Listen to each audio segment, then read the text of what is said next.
Olá, sejam todos muito bem-vindos. Está no ar o Todo Dia News, primeira edição. Eu sou o Danilo Bueno e estarei com você sempre de segunda a sexta-feira a partir da 1h da tarde, trazendo as notícias que são destaques aí do Brasil, do mundo e da nossa região. Confira os destaques desta quinta-feira, dia 19 de maio. Plataforma ajuda a monitorar a qualidade de escolas. Veja também, suspeito de matar universitária a facadas é preso. E ainda, Santa Bárbara registra mais de 1.100 casos de dengue e investiga 5 óbitos suspeitos. Isso e muito mais você acompanha a partir de agora. Fique com a gente, que o Todo Dia News, primeira edição, está apenas começando.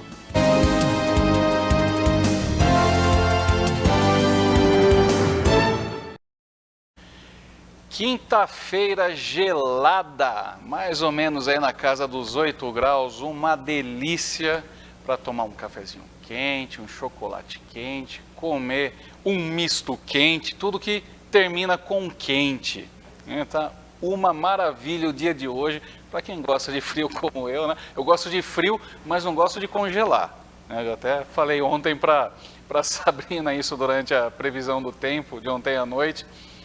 Gostar de frio é uma coisa, de congelar é outra, porque nessa época, né, a gente se agasalha bem, se veste melhor, tem algumas opções também para curtir o friozinho, né? Então é uma época mais, como posso dizer, uma época mais bonita, mais romântica, né? E estamos então diretamente dos estúdios da TV Todo Dia, sinal 14 da sua TV digital e também transmitindo através das multiplataformas. Muito obrigado pela sua audiência. E antes de começarmos com as notícias, vamos lembrá-lo de fazer uma visitinha para a gente nas nossas mídias sociais. Olha só, aqui embaixo, né, você tem a nossa barrinha com as 5 mídias que estamos presentes: Facebook, Instagram, YouTube, TikTok e também o Quai. Por que não? Só que eu não sei utilizar ele, eu sinceramente confesso. Malemar sei utilizar as 3 primeiras. E para você nos encontrar nas mídias sociais, basta você buscar pelo nome tvtododia.oficial. Padronizado, igualzinho para todas. TV Todo Dia, tudo junto, .oficial. E se você quiser ler as notícias publicadas diariamente pelo portal Todo Dia, basta acessar o nosso site no www.tododia.com.br. Você é daqueles mais tradicionais, né? Não gosta de ver aquela diagramação de portal, acha meio confusa, prefere o formato do jornal impresso? Você pode tê-lo na palma da sua mão. Para isso, basta você direcionar o seu celular para o QR Code que vai aparecer na tela e acessar o link que ele irá abrir. Ali você terá a versão impressa em formato digital para você ler no seu celular, no seu tablet e até mesmo no seu computador. É a notícia fresquinha, em primeira mão, na palma da sua mão. Quer participar conosco do programa do primeira edição? Mande a sua mensagem para o nosso WhatsApp, é 99238-8799, 99238-8799. E lembrando, vale todo tipo de mensagens, né, exceto as mal criadas, né, mas o resto vale todas. Pode ser sugestão, pode ser crítica, uma bronca, né, pode ser a bronca aí no vizinho que não está colaborando com o combate à dengue, pode ser a bronca ao vereador que não visita mais o seu bairro, além de ser no ano de eleição, não é? Pode ser para informar uma melhoria que o seu bairro, a sua rua esteja precisando. Como que está a iluminação pública na sua rua? Isso é obrigação dos nossos vereadores e prefeito. Como que está? Está tudo certinho? Segurança pública, está tudo ok? Conta para a gente. Nós vamos mandar uma equipe de reportagem averiguar e tentar uma solução para você e os moradores da sua região, tá bem? Isso é prestação de serviço. Então agora vamos noticiar os fatos mais importantes do Brasil e do mundo. Começamos com revelações importantes a respeito da queda do avião chinês que matou 132 pessoas. Segundo o que apontam as caixas pretas, a queda foi intencional. Os dados da caixa preta do Boeing 737-800 da China Eastern, que caiu em março matando 132 pessoas, mostram que alguém no cockpit intencionalmente derrubou o jato. As informações foram obtidas pelo The Wall Street Journal e revelam que alguém controlou o avião para a descida mortal, saindo de 8.870 metros, que dá aí aproximadamente uns 25 mil pés, para 983 metros em apenas 3 minutos. A aeronave caiu em uma posição quase vertical, chocando-se contra uma montanha em uma velocidade extrema. E de acordo com as informações, então, desta caixa preta, alguém no cockpit inseriu dados que fizeram o avião mergulhar, ou seja, a investigação agora mudou o foco para os pilotos, acrescentando que alguém no avião poderia ter invadido a cabine e derrubado deliberadamente. E isso pode ter sido um ataque terrorista ou até mesmo algo do gênero. Os relatórios preliminares da investigação chinesa sobre a queda, divulgado em abril, aponta que os pilotos deixaram de responder aos controladores de voo logo após a primeira perda de altitude. O documento também apontou falhas no avião, no Boeing 737-800.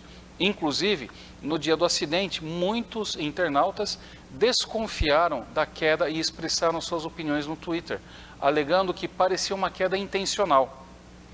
Relembrando como que foi o acidente, né? O avião com 132 pessoas a bordo caiu no dia 21 de março no sul da China. A aeronave fazia um voo entre as cidades de Kunming para Guangzhou. Todos os passageiros e tripulantes morreram. O caso impressionou pela dinâmica da queda, na vertical e em poucos minutos. Câmeras de segurança de uma empresa próxima ao local mostraram como o avião despencou rapidamente, totalmente apontado para o chão.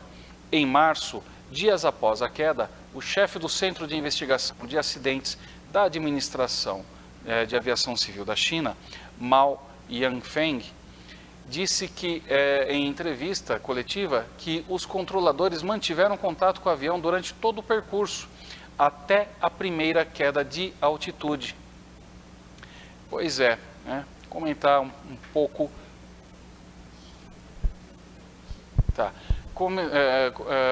a respeito dessa queda do avião, né, da China Airlines, China Eastern, melhor dizendo. Desde que aconteceu aquele atentado às Torres Gêmeas, aliás, toda a política de voo ela foi alterada, aumentando a segurança. Então, antigamente, você tinha acesso à cabine dos pilotos. Você podia tirar foto, visitar, conhecer, bater um papo com eles, e isso em pleno voo. Depois que aconteceu o fatídico atentado terrorista, isso mudou, não pode mais, e tem a segurança reforçada. Sempre viaja um segurança de voo, pelo menos um. A porta da cabine, ela tem uma fechadura, um sistema de proteção muito mais forte. Só quem pode destrancar a cabine é o piloto e o comandante que está lá, o copiloto, né, que podem abri-la por dentro, por fora ninguém abre, nem mesmo a chefe das comissárias de voo. Ela tem que solicitar a abertura, e a abertura se dá no cockpit. Então, é estranho, de fato, que um acidente como esse tenha ocorrido, porque, dentre outras coisas, né, um avião 737-800, ele é um avião que praticamente ele voa sozinho. Assim como diversos outros, os pilotos eles costumam controlar o avião apenas nos momentos de decolagem e de pouso, né, de aterrissagem. Todo o restante, depois que o avião atingiu a altitude e ficou nivelado, ele voa automaticamente. Aciona-se o piloto automático, que vai seguir as configurações que estão já pré-inseridas. Ele vai de boa. Então ele pega a rota certa depois de um determinado tempo, ele corrige a altitude, vai mais para cima ou vai mais para baixo de acordo com as informações da torre, né? Ele só tem que mexer um botãozinho seletor, ele já tem a posição do aeródromo que ele vai pousar já configurada, tudo ele faz automaticamente. Então, para que algo como esse acidente tenha acontecido, não basta o piloto empurrar o manche para frente para forçar a queda do nariz, porque o sistema de segurança dele impede. Para isso, ele tem que desabilitar a navegação automática dele, e ainda assim tocaria um alarme informando que foi desabilitado o piloto automático, ou ainda mexendo lá no seletor de altitude, praticamente zerando ele, né? Então ele muda a rampa de descida, ele muda a velocidade, ele muda o seletor de altitude, só com diversos fatores assim combinados é que pode se fazer então esse avião cair. Isso aconteceu, não tem muito tempo, em torno de uns 7 anos, em que um outro caso, né, um piloto, se não me falha a memória, era de uma companhia alemã, ele se chocou propositadamente contra os Alpes. Ele estava num processo de depressão e naquele momento ele pediu para o comandante para assumir o controle do voo. O comandante foi até o toalete, ele trancou o comandante para fora e mudou a rota do avião e levou ele para se colidir diretamente com uma montanha. Então, é mais ou menos por essa linha, né, pelo que está sendo divulgado pela imprensa internacional, que eles estão considerando que, eventualmente, um dos pilotos, né, o piloto ou o copiloto, poderia estar não tão bem e ter feito intencionalmente a derrubada deste avião. É uma fatalidade, uma tremenda tristeza, né? Foram 132 vidas perdidas, né? Mas acredito que em breve nós teremos mais revelações aí sobre esse caso. Vamos falar agora sobre educação. Plataforma ajuda a monitorar a qualidade de escolas. Um acordo firmado hoje entre o Ministério da Educação, os Tribunais de Contas do Brasil e o Conselho Nacional do Ministério Público vai ajudar estados e municípios a monitorar a qualidade da educação nas escolas públicas do país. Quem traz as informações é a reportagem da TV Brasil. O acordo vai permitir que estados e municípios acompanhem como as metas estabelecidas no Plano Nacional de Educação estão sendo cumpridas. Para isso, será criada uma plataforma pública baseada em 2 ferramentas já existentes. Uma dos Tribunais de Contas, a TC Educa, e outra do Ministério da Educação, a plataforma Mais PNE. São essas entidades, essas instituições contribuindo, né, para que esse acompanhamento ele seja feito da forma mais transparente possível. O Brasil tem 46 milhões de alunos na educação básica. Na educação infantil, que contempla crianças de 0 a 5 anos, são 6 milhões e 400 mil estudantes matriculados em 80 mil escolas. E para elevar a qualidade da educação de 0 a 5 anos, o Ministério da Educação lançou o programa Primeira Infância na Escola, que vem para promover a capacitação de professores e melhoria da gestão e da infraestrutura das instituições.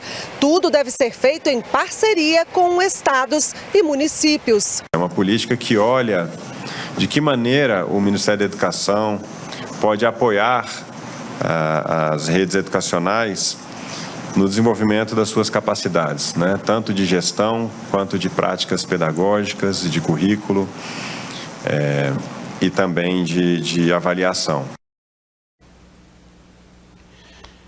E estávamos falando agora um pouquinho de avião, temos outra notícia, mas essa não é de nenhuma tragédia, né? É sobre o pagamento de bagagem. O Senado restituiu, então, o direito à bagagem gratuita em voos. O projeto defende o despacho gratuito de até 23 quilos em voos nacionais, né, chamados de domésticos, e de até 30 quilos para voos internacionais. Por 53 votos a 16, o Senado deu aval nesta terça-feira, dia 17, ao despacho gratuito de bagagem na aviação comercial.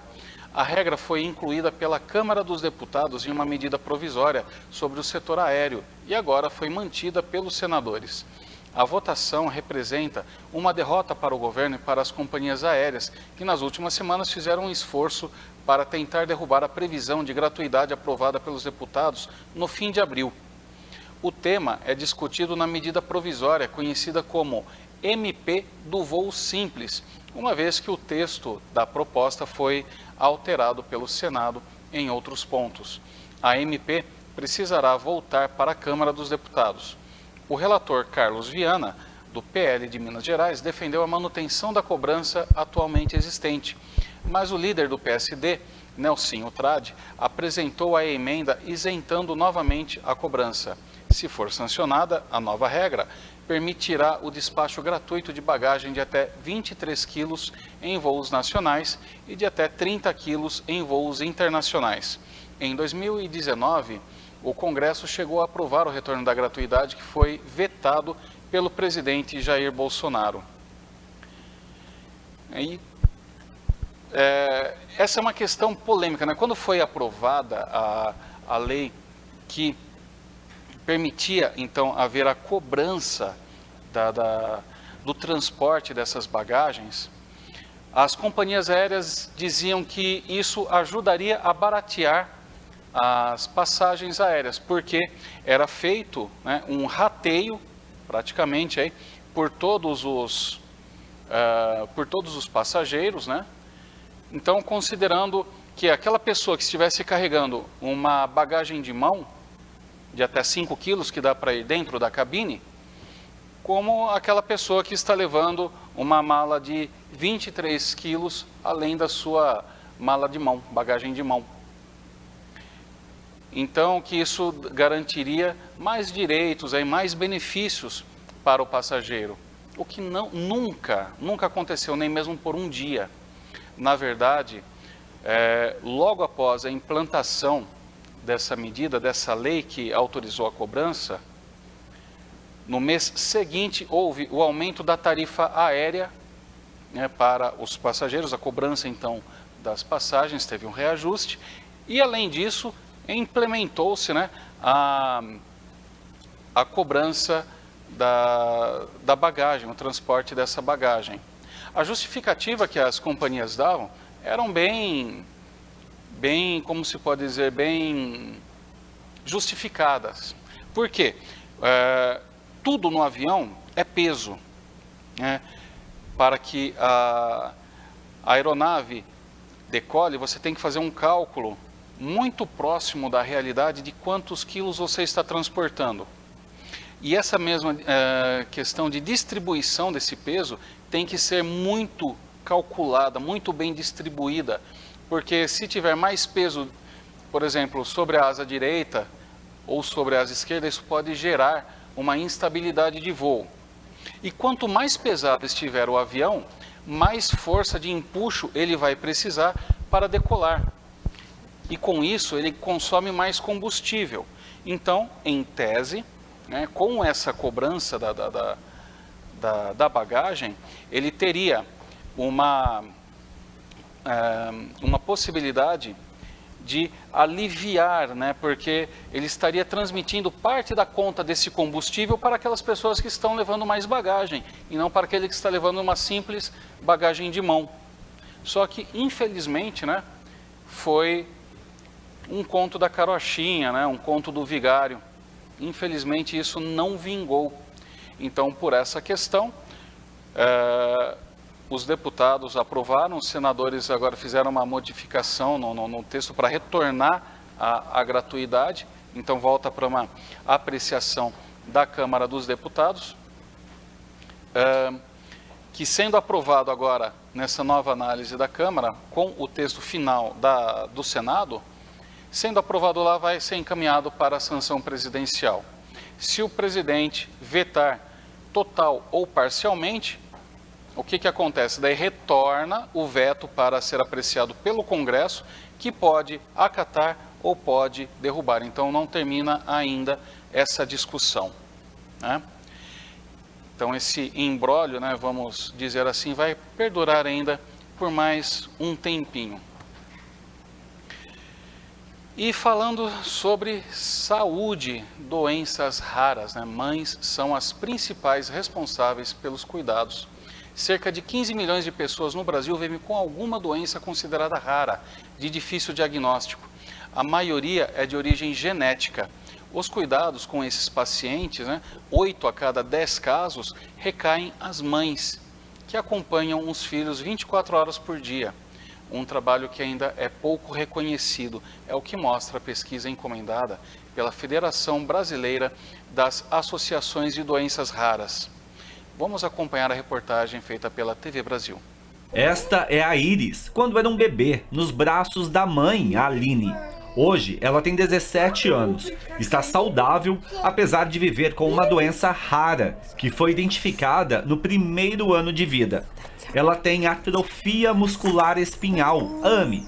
A doença é degenerativa e interfere na sobrevivência de células nervosas responsáveis pela fala e pela locomoção. Um cuidado multidisciplinar bastante intenso para conseguir equilibrar todos os pontos que a doença vai prejudicando. Então, a parte respiratória, nutricional, a parte motora, para a gente conseguir dar qualidade de vida para ela. A mãe, Aline, se engajou tanto na saúde da filha que fundou inclusive uma ONG para orientar outras pessoas sobre a doença. A gente trabalha com inclusão social, cultural e esportiva de crianças e adolescentes com deficiência e atendimento de reabilitação e orientação para as famílias. De acordo com a Organização Mundial de Saúde, uma doença é considerada rara quando atinge 65 pessoas para cada 100 mil.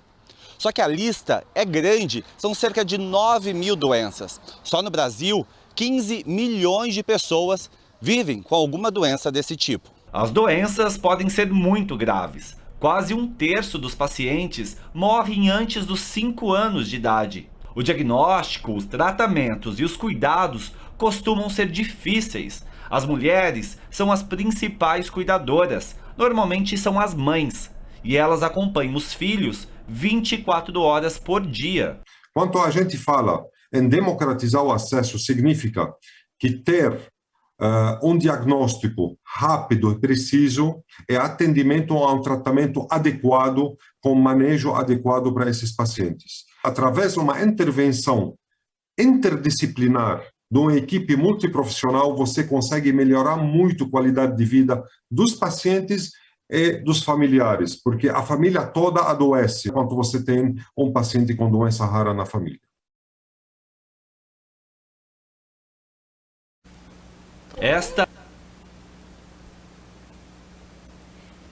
Bom, voltou pra gente. Então agora chegou a hora de comentarmos aí uma notícia triste para a Americana, que confirmou a 6ª morte por dengue, né?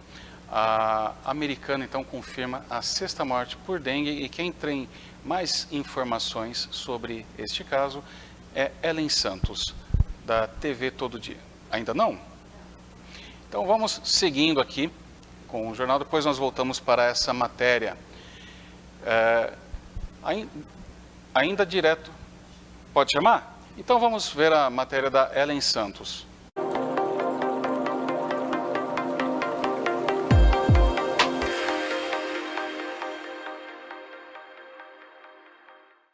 Olá, telespectadores. A Vigilância Epidemiológica de Americana informou nesta terça-feira, dia 17, a confirmação do 6º óbito causado pela dengue no município. Trata-se de uma mulher de 84 anos, moradora do bairro São Manuel, que faleceu no dia 30 de abril. A paciente foi internada em hospital particular no dia 24 de abril, com quadro de febre, dor de cabeça, náusea, vômito, nível baixo de plaqueta e leucócitos. Ela era portadora de diabetes e doença renal crônica. De acordo com o resultado do exame obtido junto ao Instituto Adolfo Lutz, a paciente foi acometida pelo sorotipo 1 da dengue. A vigilância epidemiológica informou que ainda aguarda o resultado de outro exame.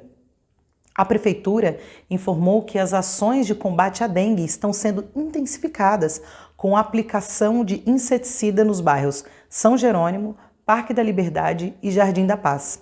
Segundo a administração, nas 2 últimas semanas foram realizadas 11.683 visitas para controle de criadouros e nebulizados 972 imóveis em diversos bairros, com altos índices de casos confirmados.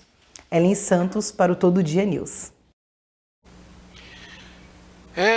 No meio de uma pandemia, nós enfrentamos uma endemia, né? Essa dengue também, nossa velha conhecida aí, há décadas e décadas, continua a dar trabalho e a gente poderia evitá-la, né? De uma maneira também muito simples. É uma questão de conscientização, pessoal. Uma questão de cuidar de casa, cuidar do quintal, né? Não deixar objetos que acumulem água, pneus velhos, latas, pratos e outros, né? Às vezes caixas também, barris, enfim, objetos que possam acumular água. Porque a água, principalmente a água limpa, ela é a preferida para o mosquito Aedes aegypti. Fazer o quê? Ir lá, botar os seus ovos e quando recebe então essa água, eclodem e nós temos as larvas, né, que depois se transformam em mais mosquitos e vão aumentando o número. E a partir do momento que ele pica uma pessoa, e essa pessoa, se ela estiver infectada, ele carrega então esse vírus para uma outra e vai transmitindo. E a dengue não é brincadeira, pessoal, a gente tem que se conscientizar, ela é séria. Além de fazer o paciente sofrer dores, sofrer com febre, né? Ela também pode levar a complicações como a queda acentuada das plaquetas, que pode levar até mesmo à morte. Então, não custa, não é caro, é uma questão da gente cuidar de casa, conscientizar o vizinho, conscientizar o amigo a fazer a sua parte. E eu sempre falo aqui no comecinho, né, do jornal, do que? Está tendo problema? Denuncia para a gente vai dar um puxão de orelha, a gente vai mandar alguém atrás. Por quê? Com os 1.197 casos confirmados de dengue de janeiro até a última semana, Santa Bárbara do Oeste já tem praticamente o dobro do número registrado, né? O dobro do número registrado durante o ano inteiro de 2021, que foi de 628 casos, conforme o balanço divulgado, então, na sexta-feira, dia 13, pela Secretaria Municipal de Saúde. 5 óbitos suspeitos são investigados e a Secretaria registrou um caso de óbito negativo para a dengue. A Prefeitura informou que segue com diversas ações de combate ao mosquito Aedes aegypti em várias regiões da cidade, com o objetivo de eliminar os focos do mosquito e, consequentemente, diminuir os riscos de transmissão da dengue e de outras arboviroses. A eliminação de possíveis criadouros e o focos do mosquito são a primeira medida para conter o avanço da dengue e de outras arboviroses transmitidas pelo mosquito. E para falar melhor sobre esse assunto, né, nós vamos falar com um especialista, com o Wilson Guarda, que é o nosso entrevistado especial desta data. Então, vamos chamar a vinheta de entrevista?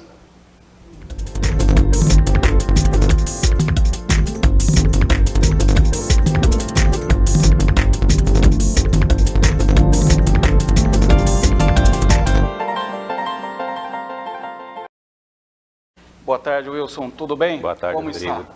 Tudo bem, Danilo? Poderíamos estar melhor, né, se a gente não tivesse essa dengue, né, atrapalhando tanto a Americana, Santa Bárbara, outras cidades vizinhas, né? O que será que acontece com esse pessoal que Nós vivemos, não se cuida? nesse momento, nesse ano, uma epidemia de dengue na maioria das regiões do país, tá? Não só aqui na nossa região de Campinas, mas a dengue ela vem acometendo o país como um todo numa incidência bem elevada, já registrado o dobro da incidência em relação ao ano passado. A gente já sabe pela série histórica da dengue que ela aparece em ciclos que aparecem a cada 3 a 5 anos, né?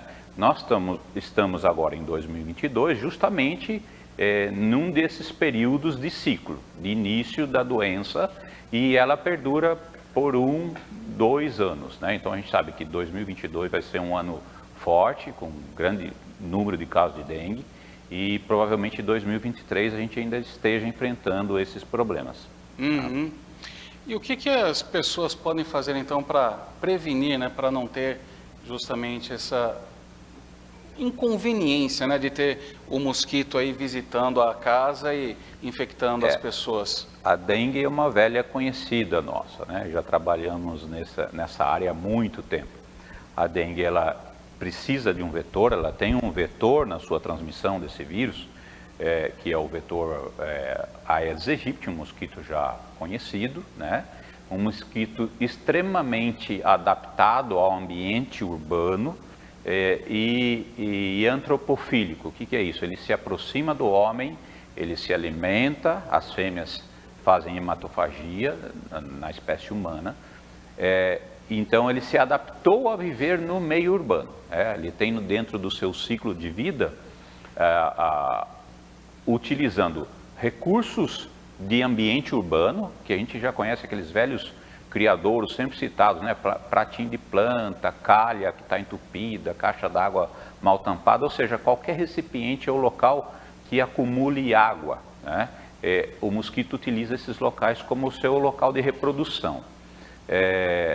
E ele se reproduz ali, se alimenta do sangue humano e assim mantém o seu ciclo. Ele é o vetor do vírus da dengue, né? Do flavivírus da dengue. Então, uma forma da gente conseguir combater essa virose, né? diferente do Covid, né? Que a gente não precisa do vetor, é uma doença transmitida do homem ao homem, né? Na dengue a gente precisa do vetor. Então, se a gente conseguir diminuir os índices desse vetor no município, né? Nas residências, nas casas, a gente consegue aliviar essa transmissão, tá? E uma outra coisa que a gente já aprendeu também, ao longo dos anos, é que a gente não consegue fazer isso sem a participação da população. Porque esse mosquito se tornou tão especialista que ele usa pequenos locais, né? Locais assim que a gente nem imagina. Uma tampinha, por exemplo, pode de repente se transformar num criadouro do mosquito. Então, é impossível que qualquer serviço público, seja ele de onde for, consiga sozinho agir nesses locais, em sua totalidade, né? Então a gente precisa da participação popular, da população nesse momento, em reduzir, dar uma olhada no seu quintal, investigar o telhado, como é que está, se está bem, se não tem uma calha entupida, se a caixa d'água está bem vedada, tá? Para que a gente consiga reduzir então os índices do vetor, consequentemente a gente pode diminuir a transmissão. Também uma medida, né, Wilson, que o pessoal poderia tomar, se ele precisa armazenar objetos fora de casa em local aberto, é fazer uma coberturinha, né, para proteger. Então fica de maneira mais adequada, a água escorre pela telha, não enche, por exemplo, os baldes, bacias, garrafas. Exatamente. Né? A gente tem, às vezes, até um problema social a isso, associado a esse comportamento, né, que é o acúmulo de materiais para revenda, etc. Isso não que não pode ser feito, é até bom, contribui com o meio ambiente, diminui a quantidade de lixo, recicla os materiais, só que deve-se atentar a fazer isso de uma forma correta, armazenando em bags, aquelas grandes embalagens, ou fazendo tipos de cobertura que também a própria cobertura não venha acumular água, tá? Que o mosquito ele é bem oportunista, tá? Sim. E a gente tem uma particularidade no mosquito, que são os ovos do mosquito, tá? Que perduram por até anos, mais de ano. O ovo do mosquito, mesmo no local seco, ele consegue ficar viável. Então, a fêmea deposita os seus ovos ao redor desses locais que acumulam água, numa calha, por exemplo, né? ele fica viável lá até o ano que vem. Se acumular água, cair folhas lá e esse local ficar cheio d'água, aí o ovo vai ter a eclosão a partir dali. E ele tem essa resistência. Essa particularidade, esse comportamento desse mosquito, por isso que a gente fala que ele é especialista em viver dentro desse meio urbano, é que deu sucesso para ele. Hoje é muito difícil que você não encontre nos municípios qualquer área infestada pelo Aedes aegypti, né? Ou na sua forma adulta, que é o mosquito voando, ou nas suas formas imaturas, que são as larvas, ou o ovo, que é o seu principal disseminador, né? Através do ovo num recipiente, esse recipiente pode ser levado para vários locais e ele permanece viável por um grande tempo, um grande período. E me diz uma coisa, Wilson, para as pessoas aí que tenham em casa esses objetos acumulados num canto lá do quintal e que queiram destinar isso, a forma correta seria o quê? Seria levar para os ecopontos, ou seria contratar caçamba, ou pedir para o lixeiro retirar? O que seria o melhor? A gente tem um pouco de todas essas possibilidades. Vai depender de que tipo de destino a pessoa está querendo dar para esse objeto e que tipo de destino esse objeto também pode ter. Às vezes, como eu disse, ele pode ser um valor econômico para aquela pessoa que está fazendo uma reciclagem. Então, ele tem os próprios pegadores de entrepostos, né, que passam recolhendo esse material, ou o ponto de comércio disso, onde ele vai levar, destinar esse local, tá? E ali fazer a moeda, gerar um recurso. O outro destino são os ecopontos. Os ecopontos estão preparados para receber esses materiais, aí a pessoa coloca lá no veículo, ou contrata algum tipo de caçamba, como você comentou, né, de transporte, e esse material é destinado para esses locais. Esses locais a gente denomina de pontos estratégicos. Dentro do plano de combate às arboviroses, eles são classificados e já denominados como um ponto estratégico. Eles são, então, visitados de 15 em 15 dias pelas equipes de controle. Então, se vamos numa situação hipotética que esses materiais estivessem todos concentrados nesse mesmo local, isso facilita muito para as equipes de controle estar vigiando esses locais sabidamente ou potencialmente já classificados como ponto estratégico, tá? Então, ali há um controle, há uma vigilância, há um uso de inseticida quando necessário, né, para que se controle esses locais, para que eles não se tornem os grandes criadores dos mosquitos. Então, a população pode participar dessa forma.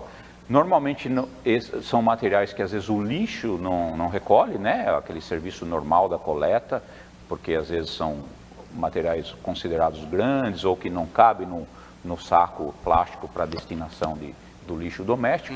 Então, a pessoa deve destinar isso para um ecoponto. Ah, certo. No caso das armazenagens de pneus e garrafas, às vezes a pessoa ela guarda ela trocou o pneu do carro, mas ele ainda está meia vida, dá para usar um pouquinho, ela guarda ali para o caso de uma eventualidade, furar, tal, até poder fazer um reparo, substituir. Esse pneu, ele é um potencial inimigo, né, para a saúde pública aí, que ele pode acumular água, não é? O pneu, ele fornece uma condição muito adequada para a biologia do mosquito na sua reprodução, porque ele mantém a temperatura, lembrando que o mosquito ele não controla a temperatura, tá? Então, por exemplo, agora que está mais frio, o metabolismo do mosquito ele diminui, tá? As reações químicas e biológicas elas diminuem, então o ciclo do mosquito fica mais longo.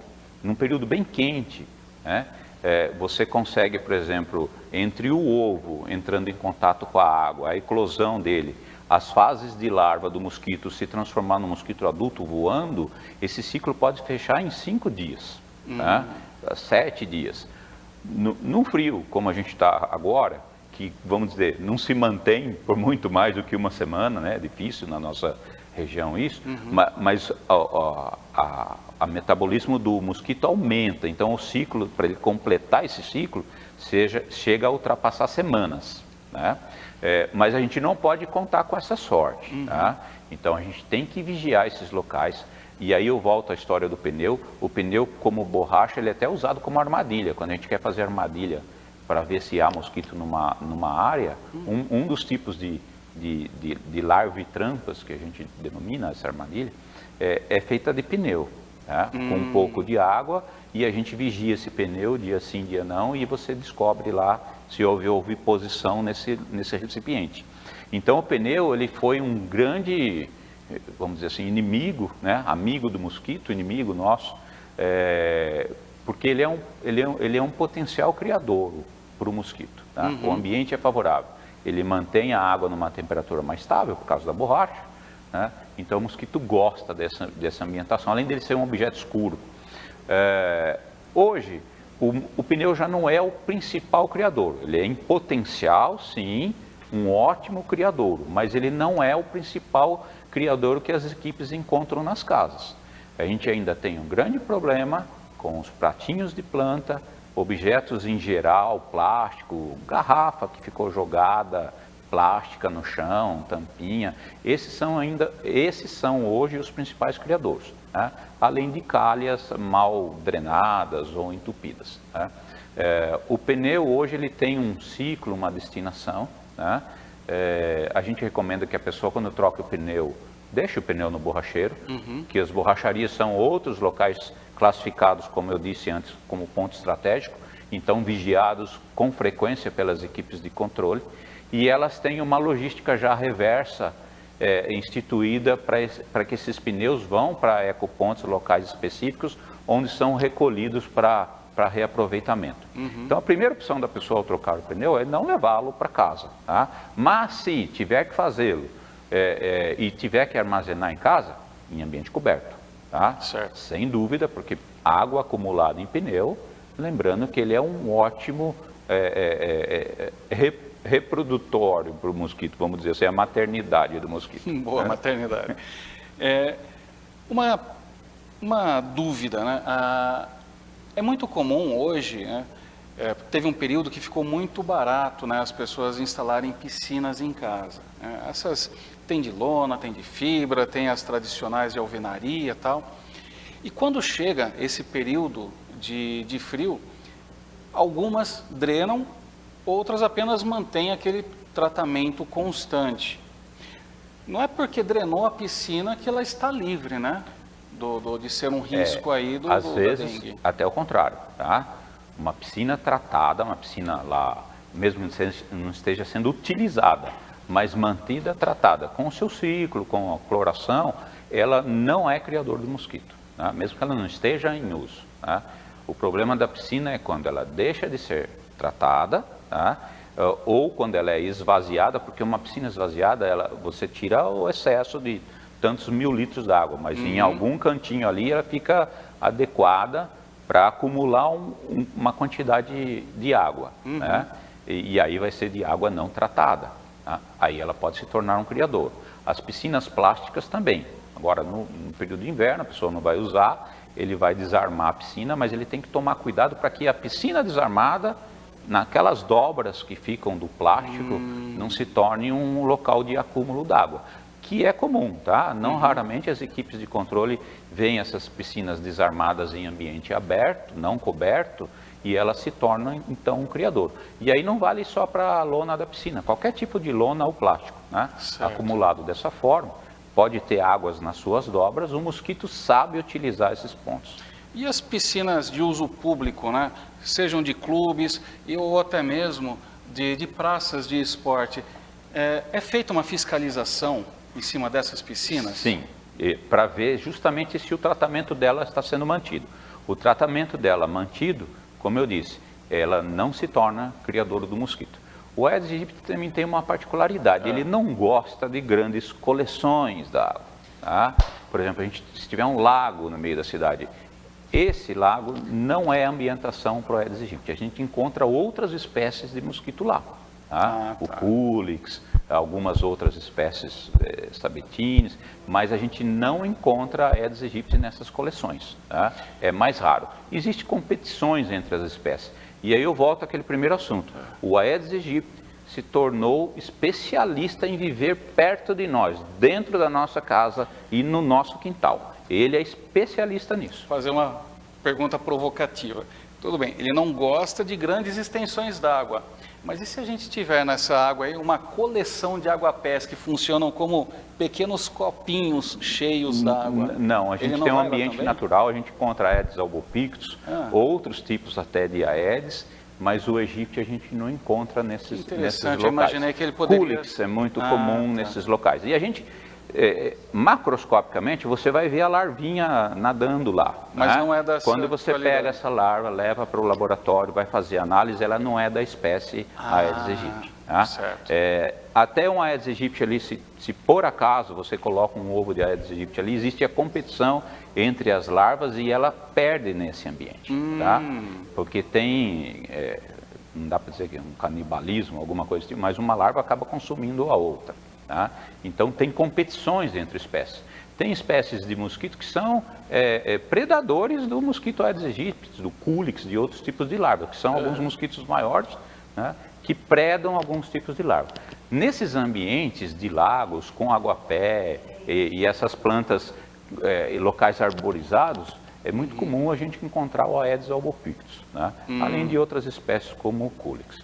O egípcio se adaptou assim, o egípcio não se reproduz numa planta?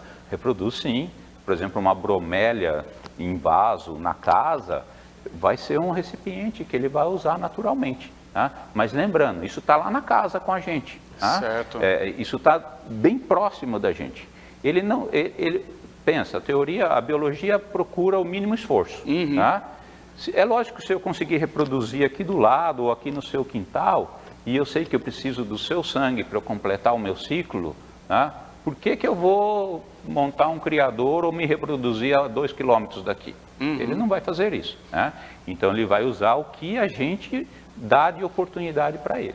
Entendi. Ou seja, você daqui de Americana, dos bairros aí que margeiam a represa do Salto Grande, que começa desde aqui do Salto Grande, vai até a Praia Azul, você não precisa ficar preocupado que esse não é o ambiente preferido do mosquito. Então não adianta jogar a culpa na represa, falar, aqui está infestado de mosquito por conta da represa.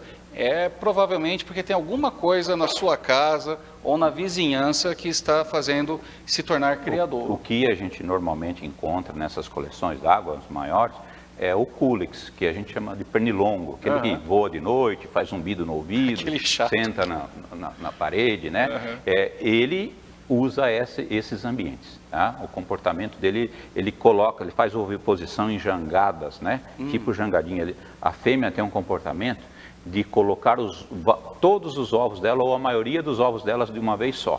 Tá? Certo. A fêmea do Aedes aegypti, olha que interessante, por que ela aprendeu a viver perto da gente? Ela vai num recipiente, coloca 3 ovos, 5 ovos em um, se o recipiente é maior, ela põe até 500, 600 ovos na vida dela. Tá? Mas conforme o tamanho do recipiente, ela coloca uma quantidade de ovos diferentes. E ela não põe num só. A gente denomina ela de estrategista, estrategista. Por quê? A gente tem nenê, né? A gente cuida do nenê até 1 ano, 2 anos, aprender a andar. Então a gente tem um tipo de estratégia que a gente tem pouca prole e tem que cuidar dela por um longo período. A mãe mosquita, ela não vai ficar vigiando o seu ovinho nascendo ou fazer um comportamento de uma galinha, por exemplo, né? Que vai cuidar ainda numa fase dos seus ovos. Ela coloca os ovos e sai. Tá? Então a estratégia do Aedes aegypti é botar os ovos em vários recipientes, em vários locais diferentes, que ela percebe que naquele local há a possibilidade de acúmulo ou já tem acúmulo de água. Quando ela faz isso, se você chutar uma latinha lá ou eliminar uma latinha, ela botou na outra também. Então, por isso, o difícil controle, porque ela espalha os ovos no ambiente.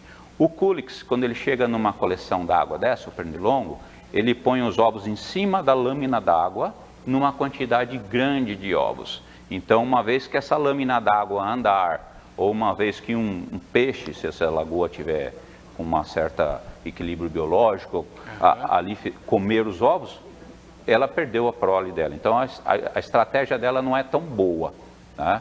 A diferença é que esses indivíduos têm em maior quantidade, então eles acabam sobrevivendo nesses ambientes. Mas esse mesmo Culex, ele gosta de uma coleção d'água com pouco equilíbrio biológico. Então muita matéria orgânica, um certo grau de poluição nesse local, água estagnada, esse é um ambiente bom para o Culex, para o pernilongo. Perfeito. Então, para que nós não tenhamos aí a desagradável surpresa de receber a visita de um Aedes aegypti, que ele pode ou não estar infectado aí com o arbovírus, né? A gente só vai descobrir quando aparecerem de fato sintomas, mas ele não carrega nenhuma característica que você consegue identificar, a não ser que ele seja analisado laboratorialmente. Não, é só laboratorialmente. Né? Então, o que o pessoal em casa tem que fazer? Algum inseticida é recomendável ou a questão é comportamental mesmo? A grande eficiência do controle, como a gente vem dizendo, está na estratégia de combater os ovos em primeiro lugar.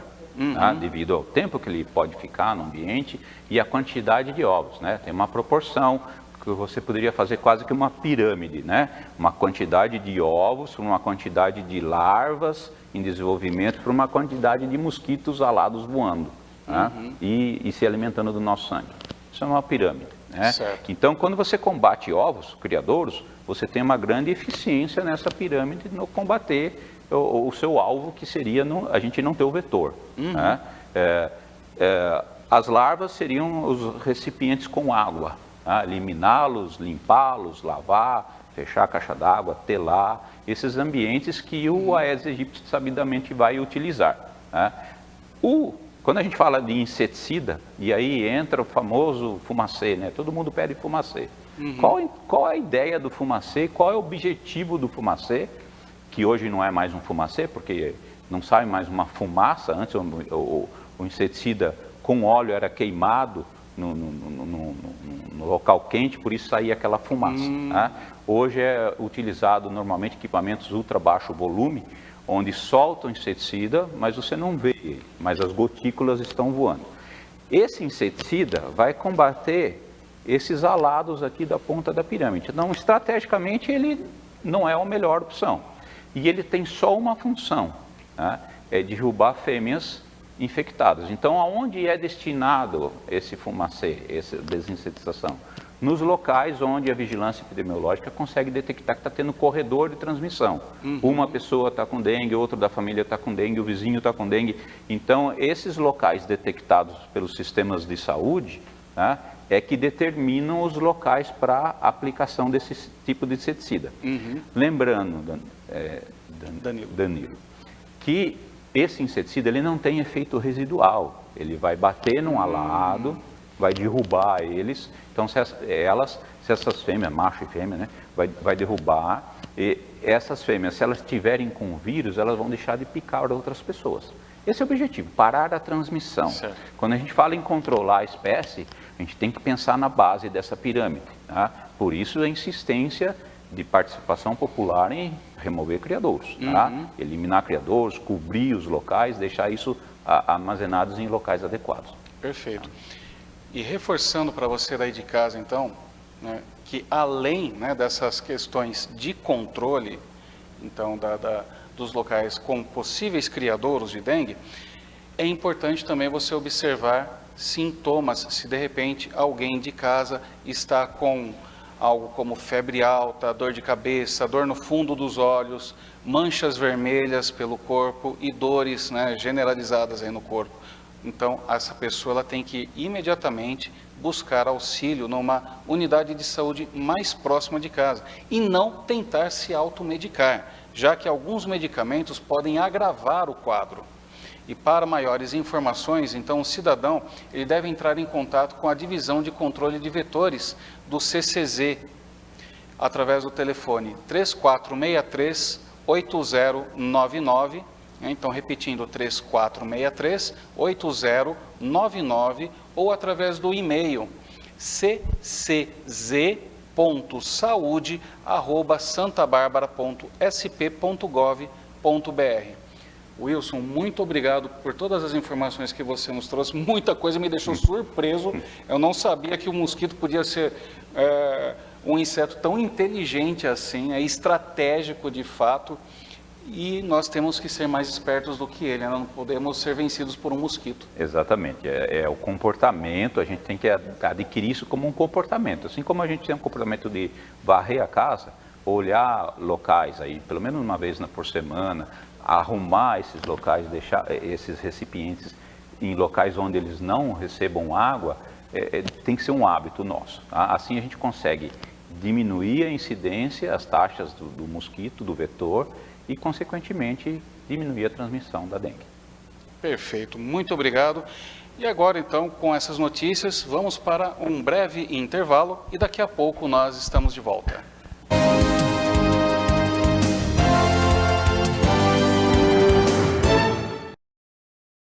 Seu sofá está com aspecto sujo, com mau odor e até mesmo com algumas manchas? Então está na hora de higienizar. O grupo Carro Sofá Limpo trabalha com uma linha própria e exclusiva de produtos 4 vezes mais higienizantes do que os produtos concorrentes. Combate não só sujeiras, manchas e mau cheiro, mas principalmente todo tipo de micro-organismos como bactérias, ácaros, fungos e vírus. Revigoramos a maciez e coloração de seu estofado, proporcionando saúde e bem-estar para você e sua família.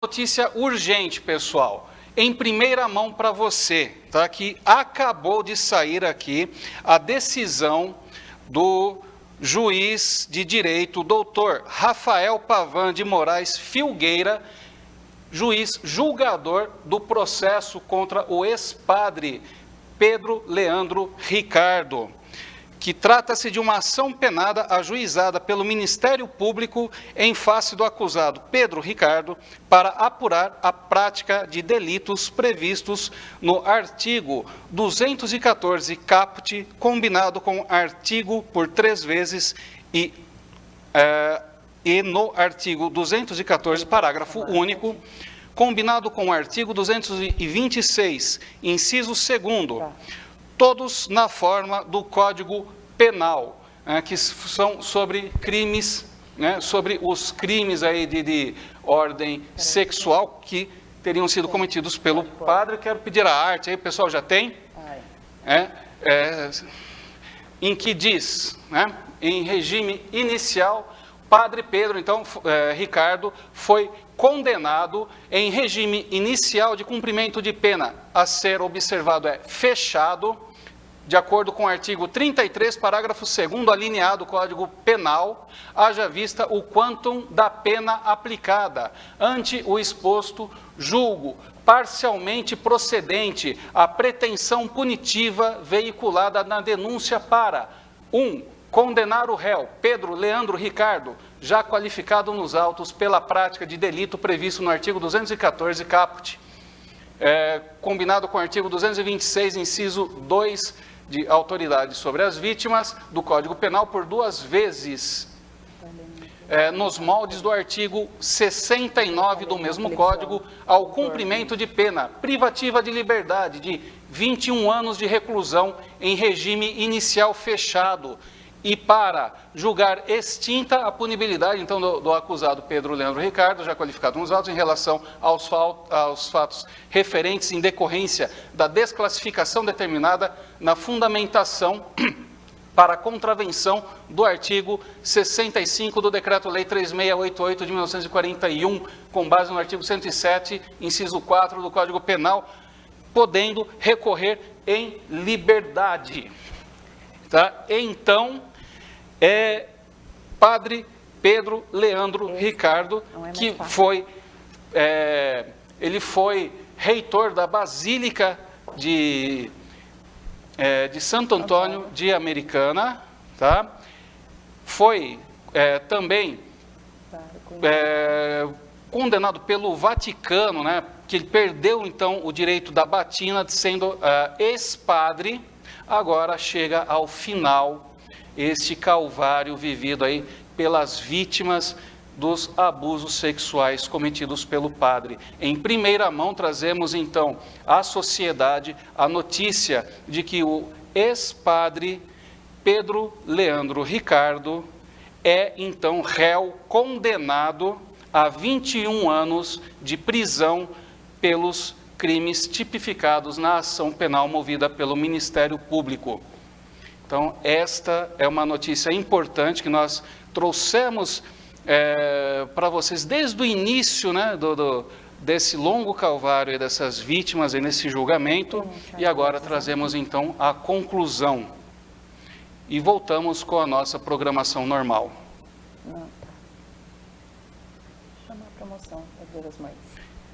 Vamos então agora mudar um pouco o assunto, né? Já trouxemos esse fato relevante. Vamos falar de uma promoção que a TV Todo Dia está realizando neste mês de maio, que é a promoção do mês das mães, né? Para você concorrer para a sua mãe, basta acessar a página da promoção no QR Code que aparece na sua tela e seguir os passos, né? Que ela estará concorrendo então a um voucher da Rovani Modas, do estúdio Sabrina Ometo e também do Bepo, um jantar com o acompanhante. Né? Nós temos participação, pessoal, de WhatsApp? Temos? Tem. Vamos então para o WhatsApp? Boa tarde, Danilo. Gosto muito do Todo Dia News. Parabéns para vocês. Leila, de Americana. Ô, Leila, muito obrigado pela sua audiência e pelo carinho aí da sua presença diária acompanhando. Um bom dia para você também. Boa tarde, Danilo. Essa dengue está pegando mesmo. Falta de consciência da população. Ricardo Nunes, de Americana. Ô, Ricardo, de fato, é isso mesmo, né? A gente tem que se conscientizar, porque a gente não pode ser vencido por um mosquito, né? Muito obrigado aí pela sua audiência e pela sua mensagem.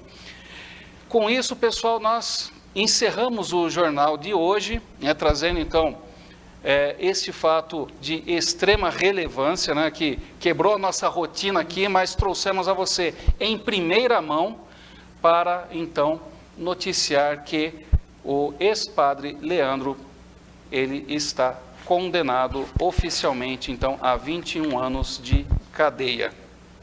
E com isso, nos despedimos de você e nos veremos mais tarde, às 19 horas, com a Sabrina Furlan, no Todo Dia News, segunda edição.